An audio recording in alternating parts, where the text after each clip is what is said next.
Salam saudara sekalian, selamat pagi. Pada hari ini kita akan kembali merenungkan firman Tuhan. Dan firman Tuhan yang akan kita renungkan pada hari ini diambil dari Lukas 14, ayat 12 sampai dengan 14. Dan Yesus berkata juga kepada orang yang mengundang dia, "Apabila engkau mengadakan perjamuan siang atau perjamuan malam, jangan engkau mengundang sahabat-sahabatmu atau saudara-saudaramu atau kaum keluargamu atau tetangga-tetanggamu yang kaya, karena mereka akan membalasnya dengan mengundang engkau pula, dan dengan demikian engkau mendapat balasannya.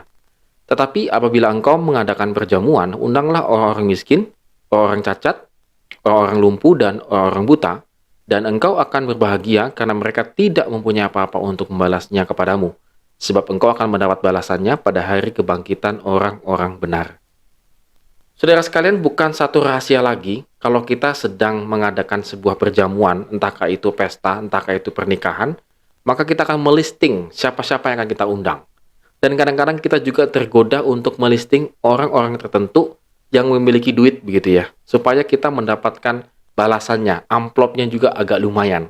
Namun di kemudian hari kita juga harus membalas. Kalau orang itu mengadakan pesta, maka kita akan membalasnya.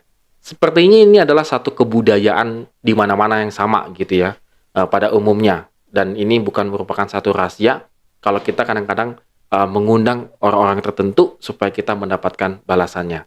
Tuhan Yesus mengatakan, it's okay sebenarnya untuk hal ini, tetapi dia ingin mengadakan challenge lagi, mengadakan tantangan lagi buat kita. Kalau kamu mengadakan pesta, jangan undang orang ini, begitu ya. Yang diundang, jangan diundang saudara-saudara, keluargamu, tetangga yang kaya, begitu ya, jangan diundang.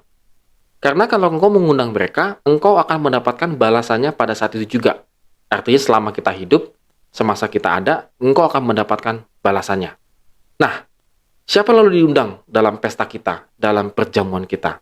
Tuhan Yesus mengatakan, yang engkau harus undang itu adalah orang miskin, orang buta, orang cacat, orang lumpuh. Atau dengan kata lain, orang-orang yang tidak bisa membalas kebaikanmu.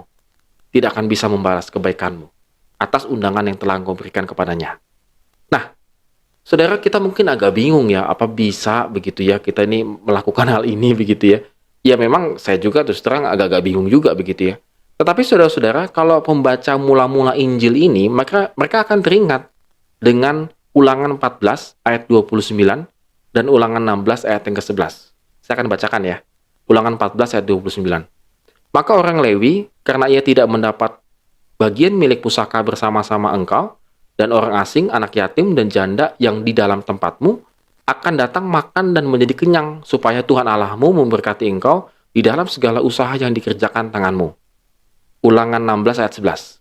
"Haruslah engkau bersukaria di hadapan Allah, Tuhan Allahmu, engkau ini dan anakmu laki-laki serta anakmu perempuan, hambamu laki-laki dan hambamu perempuan, dan orang Lewi yang ada di dalam tempatmu, dan orang asing, anak yatim, dan janda yang di tengah-tengahmu, di tempat yang akan dipilih Tuhan Allahmu untuk membuat namanya diam di sana."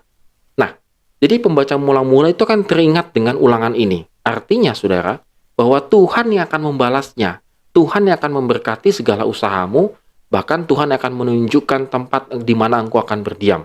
Kalau di dalam rumahmu itu ada tadi dipilih ada orang asing bahkan gitu ya, ada anak yatim, ada janda begitu. Artinya orang yang butuh pertolongan itu begitu. Kalau ada di dalam rumahmu.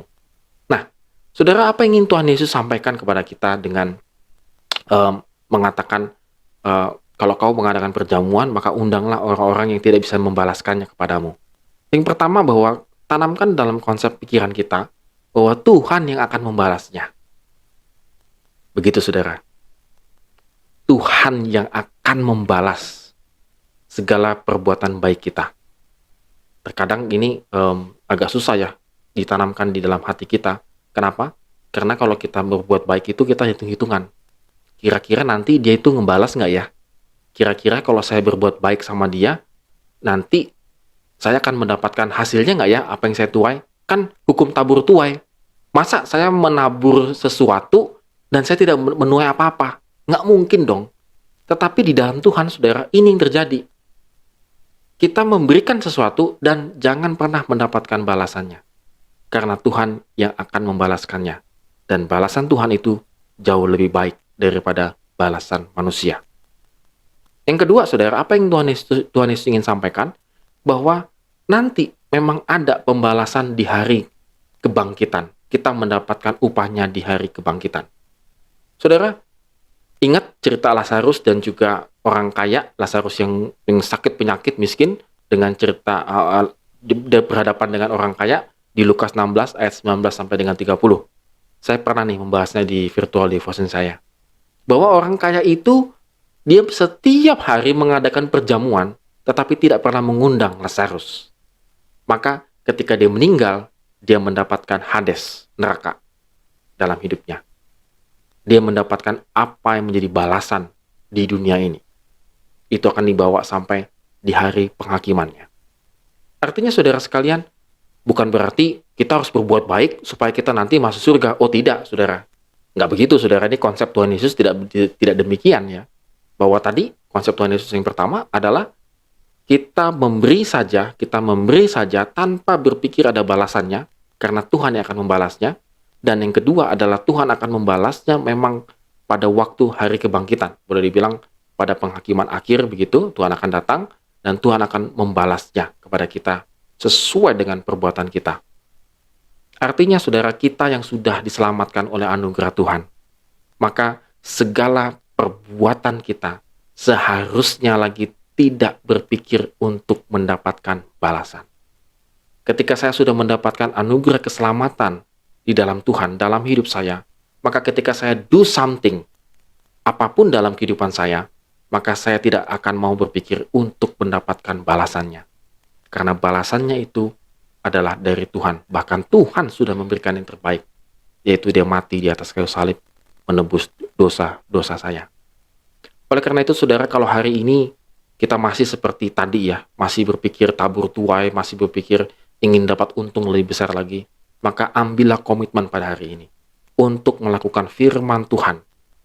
Berikan yang terbaik tanpa berpikir nanti akan ada balasannya. Karena Tuhan yang akan membalasnya. Dan balasan Tuhan itu sangat indah dalam kehidupan kita. Dan di luar daripada pikiran kita. Amin. Tuhan Yesus memberkati kita semua.